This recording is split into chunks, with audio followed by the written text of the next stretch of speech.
मचिया बैठ सासत बहु अरज कर सासु आज मोरे बेटा कबरहिया लालयापन रोक तू त लालयापन रोक तू न हो। एतनी बचन सुन सासत देवता मानव लाग देवता मानव लाग हो। घेरी ले तू काली बदरिया त झमकी पनिया बरसहो। घेर आई काली बदरिया झमकी पनिया बरस झमकी पनिया बरसई हो।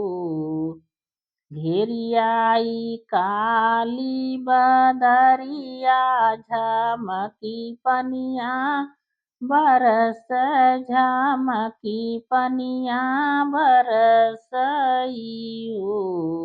बहिनी तबो न मान पियवा विदेश चला गईलेनी हो। बहिनी तबो नाही मान पियवा विदेश चला गईलेनी हो। चला गईलेनी हो। अंगने में बैठी जेठानी त छोटी अरज कर छोटी अरज कर हो। जेठानी आज मोरे लाल कहो बरहिया देवर आपन रोक तू देवर आपन रोक तू न हो। इतनी बचन सुन जेठानी त पावन के मनावत पावन के मनाव लागी हो। पावन ऐसन अधिया बोलवत देवर हमर रुकते न देवर हमर रुकी जाते नी हो।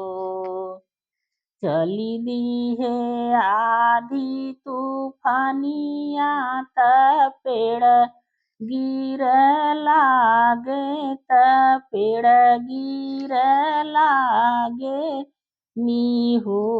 बहिनी तबो न मान दे वरवा विदेश चला गईलेन विदेश चला गईलेनी हो।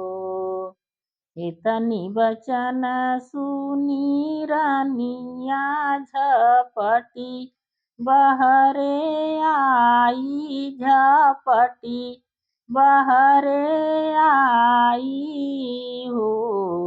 राजा तोहरे लाल कहो बरहिया विदेशवा जीनी जाय विदेशवा जीनी जाय हो।